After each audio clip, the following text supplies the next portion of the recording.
आचार्य जी, आपने नाम तो नहीं लिया, लेकिन अगर मैं नाम लूं तो शायद ज्यादा बेहतर स्थिति होगी। क्या आप ये कहना चाहते हैं कि ममता बनर्जी हो, अखिलेश यादव हो, या फिर केसीआर हो, या अरविंद केजरीवाल हो, ये अपने अपने प्रदेश के अंदर सीमित हैं, लेकिन देश के स्तर पे इनके अंदर वो दृष्टि नहीं है जिसकी वजह से ये बीजेपी और कांग्रेस के बीच में फर्क कर सके और ये पहचान सके कि अगर देश में या नरेंद्र मोदी की सरकार को अगर हटाना है तो कांग्रेस को साथ लेकर चलना पड़ेगा, क्योंकि इन चारों नेताओं की जो गतिविधियां हैं वो कहीं ना कहीं विपक्षी एकता के रास्ते में एक व्यवधान उत्पन्न करती है।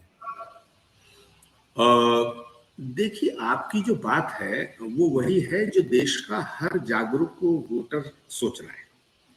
जो चिंतन आपके मन में चल रहा है वही चिंतन हर उस जागरूक वोटर के मन में भी चल रहा है, हर उस राजनीतिक व्यक्ति के मन में चल रहा है आशुतोष जी, जो ये सोच रहा है कि आखिर देश जा किधर रहा है। अब सवाल उठता है कि अगर हम नरेंद्र मोदी जी को हटाना चाहते हैं या यूं मानिए बीजेपी के खिलाफ हैं, तो हम बीजेपी के खिलाफ हैं, तो हम सामने जब देखते हैं तो कौन सा राजनीतिक दल है जिसको हम सपोर्ट करें।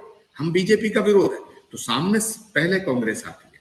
जब कांग्रेस आती है तो कांग्रेस पार्टी आज की जो स्थिति है वो कांग्रेस पार्टी की जनता के दृष्टिकोण से, जनता के मैंडेट के दृष्टिकोण से पहले से थोड़ी कमजोर है, या यूं कहिए कि भी बहुत कमजोर है। लेकिन इस कमजोरी की हालत में भी कई राज्यों में सरकार तो कांग्रेस की है, कांग्रेस का वर्कर हर राज्य में है। कांग्रेस एक ऐसी पार्टी है जिसके पास प्रत्येक राज्य में हर सीट पे लड़ाने के लिए कैंडिडेट है लोकसभा में। बाकी तो कोई पार्टी ये दावा ही नहीं कर सकती कि हम नरेंद्र मोदी के सामने, क्या टीएमसी दावा कर सकती है कि उत्तर प्रदेश में 10 लोकसभा लड़ाने के लिए उन पर कैंडिडेट है? हरियाणा में उनके पास एक भी कैंडिडेट है, हिमाचल में एक कैंडिडेट है, नहीं कर सकते। तो मेरा सवाल फिर घूम फिर के ही आता है कि अगर TMC, Samajwadi party, Bahujan Samaj party या जगन रेड्डी की पार्टी या केसीआर की पार्टी अगर सच में मोदी सरकार के खिलाफ एक आवाज बुलंद करके 2024 में जाना चाहते हैं तो फिर कांग्रेस को क्रिटिसाइज क्यों कर रहे हैं? कांग्रेस को क्रिटिसाइज करने के लिए बहुत मौके आएंगे। कांग्रेस ने तो खुला दिल कर दिया है। कांग्रेस पार्टी के पास कुछ बचाने को और छुपाने को है ही नहीं। सारे हमले तो कांग्रेस पे हो रहे हैं 10 साल से। गांधी परिवार के प्रति जिस तरह का माहौल है कोई छुपा नहीं है। किस तरह से राहुल गांधी को मीर जाफर कहा जा रहा है, किस तरह से सोनिया गांधी को इस उम्र में ईडी के दफ्तरों के चक्कर काटने पड़ रहे हैं, किस तरह से राहुल गांधी को इंट्रोगेट किया जा रहा है, किस तरह से प्रियंका गांधी के ऊपर हमले होते हैं। अब सवाल आता है साहब भ्रष्टाचार। अरे भाई, भ्रष्टाचार अगर किया है तो भाई तुम उनके खिलाफ उन्हें कन्विक्ट करा दो, लेकिन भ्रष्टाचार का बहाना करके गांधी परिवार को डैमेज किया जा रहा है, ये कोई छुपा नहीं है।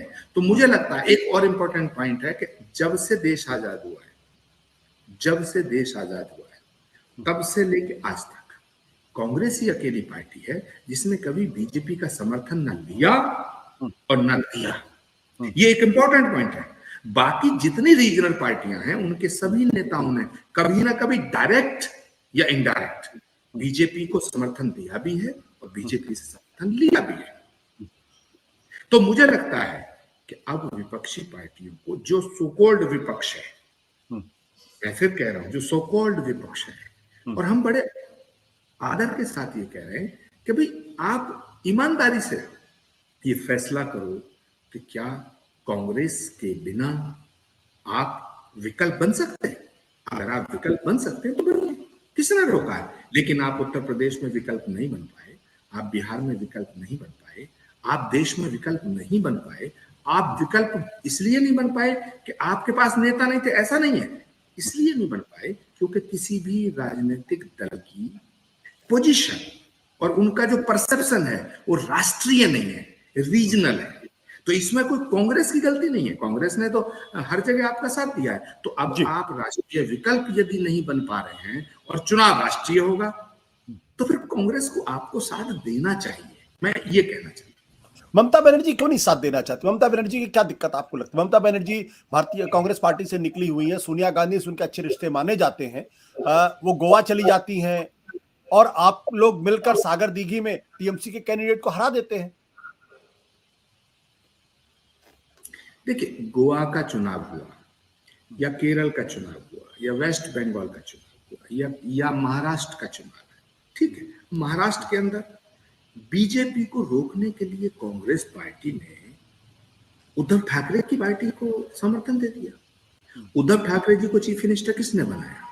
कांग्रेस के समर्थन ने बनाया। शरद पवार जी के कहने पर, शरद पवार जी की मध्यस्थता में ये काम हुआ। क्यों हुआ? क्यों हुआ? क्या 2-4 मंत्री बनाने के लिए हुआ? नहीं, सिर्फ इसलिए हुआ कि बीजेपी से उद्धव ठाकरे जी और शिवसेना को अलग करना था और बीजेपी की शिकस्त करनी थी, और वो की हमने। कांग्रेस अपनी तमाम चीजों को दरकिनार रखते हुए ये काम करने को तैयार है। लेकिन रीजनल पार्टियों का ये फर्ज बनता है कि भाई, कल तक तो आप कहते थे मोदी हटाना बड़ा जरूरी है, आज कह रहे हैं साहब मोदी भी हटाना जरूरी है और कांग्रेस का समर्थन भी नहीं करेंगे। तो या तो आप बताइए कि कांग्रेस में ये बुराइयां हैं, आप खुल के कहिएगा, या फिर कहीं ना कहीं आप, मुझे लगता है कि कोई भीतर ऐसा मैनेजमेंट चल रहा है, कोई ऐसी बातें हैं जिन्हें आप पब्लिक डोमेन में लाना नहीं चाहते हैं, और आप पॉलिटिक्स में एक कूटनीति के तहत आप ये कहना चाहते हैं कि नरेंद्र मोदी को तीसरी बार अगर प्राइम मिनिस्टर बनना है तो बन जाए, हमारे राज्य सुरक्षित रहने चाहिए, हमारे व्यक्तिगत और पॉलिटिकल हित सुरक्षित रहने चाहिए। आप शोर मचा रहे हैं, लेकिन आपका कहीं ना कहीं कोई ना कोई आपको भरोसा मिला है जिसकी वजह से आप कांग्रेस को अलग थलग करना चाहते हैं। ये अलग बात है कि कांग्रेस अलग थलग होगी या नहीं होगी, क्योंकि इसका फैसला तो देश की जनता करेगी। मगर मुझे ऐसा लगता है आशुतोष जी कि देयर इज समथिंग रॉन्ग, कुछ ना कुछ बातें हैं जो इस पर्दे के पीछे हैं। पर आप बहुत गंभीर आरोप लगा रहे हैं, क्या आप ये आरोप ममता बनर्जी के ऊपर लगा रहे हैं? वो भी तो ईडी और सीबीआई से वो लोग झेल रहे हैं। आम आदमी पार्टी के मनीष सिसोदिया तो जेल में है, जो उनके साथ दूसरे नंबर के सबसे बड़े नेता हैं। सत्येंद्र जैन जेल में है। ये लोग तो एक तरीके से बीजेपी से लड़ते हुए दिखाई पड़ रहे हैं, इसकी कीमत वो चुका रहे हैं, तो आप इनके ऊपर आरोप लगा रहे हैं? आशुतोष जी, मैं आरोप नहीं लगा रहा हूं, जो वस्तु स्थिति है उसका आकलन कर रहा हूं, और ये मेरा अधिकार है। आदमी किसी के सपोर्ट में 2 बातों से आता है, या तो मजबूरी में आता है, दुष्यंत ने एक शेर लिखा था कि मेरा जिस्म बोझ से दोहरा हुआ होगा, मेरा जिस्म बोझ से दोहरा हुआ होगा, मैं सजदे में नहीं था तुझे धोखा हुआ होगा। तो सवाल इस बात का है कि कुछ लोग हैं जो सीबीआई और ईडी से बचने के लिए कोई डील कर रहे हैं, और कुछ लोग वो भी हैं कि जो फंस चुके हैं, अब और ज्यादा ना फंसे इसके लिए डील कर रहे हैं। क्योंकि कुछ ना कुछ तो है, कोई ना कोई बात तो है कि जो आपको ये कहने पर मजबूर कर रही है, जो बात भाजपा कह रही है। देखिए, मैं बड़ी गंभीरता से बात कर रहा हूं जी। जो मोदी कह रहे हैं, जो अमित शाह कह रहे हैं, जो योगी कह रहे हैं, पूरी भाजपा कह रही है कि कांग्रेस को मिटाना है। तो भाई, कांग्रेस को मिटाना ये बीजेपी का संकल्प हो सकता है, आपका तो नहीं हो सकता। आपका संकल्प तो भाजपा को मिटाना होना चाहिए, या भाजपा को सत्ता से दूर करना होना चाहिए। लेकिन आप वही बात कह रहे हैं, लेकिन घुमा के कह रहे हैं। तो मुझे लगता है, क्योंकि दुश्मन का दुश्मन जो है वो तो दोस्त होना चाहिए। तो आप दुश्मन के दुश्मन को यदि दुश्मन मानेंगे तो फिर तो दिक्कत पैदा हो जाएगी। तो ये हम लोग सोच रहे हैं कि आखिर ये ऐसे बयान क्यों आ रहे हैं। टीएमसी की नेता है ममता दीदी, भाई आपके ऊपर अगर हमला हुआ, ठीक है, हम वेस्ट बंगाल में चुनाव लड़े, कांग्रेस पार्टी के अंदर ऐसे नेता हैं जिनका व्यक्तिगत प्रॉब्लम है ममता दीदी से, लेकिन कांग्रेस पार्टी का प्रॉब्लम तो नहीं है।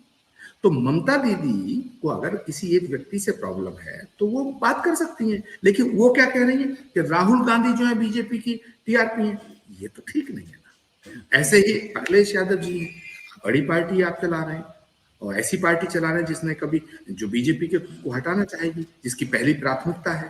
भाई आप क्यों ऐसी बात कर रहे हैं बिना कांग्रेस के? आपका आप कैसे इस गठबंधन को अमली जामा पहनाएंगे? ऐसे ही सारे जो वो दल हैं जो कांग्रेस को और बीजेपी को बराबर अपना शत्रु मान रहे हैं, तो मुझे लगता है कि या तो वो नासमझ है, जिसमें मैं ये कह सकता हूं कि कोई भी पॉलिटिकल नेता इनमें ये बड़े बड़े नेता ही नासमझ नहीं है।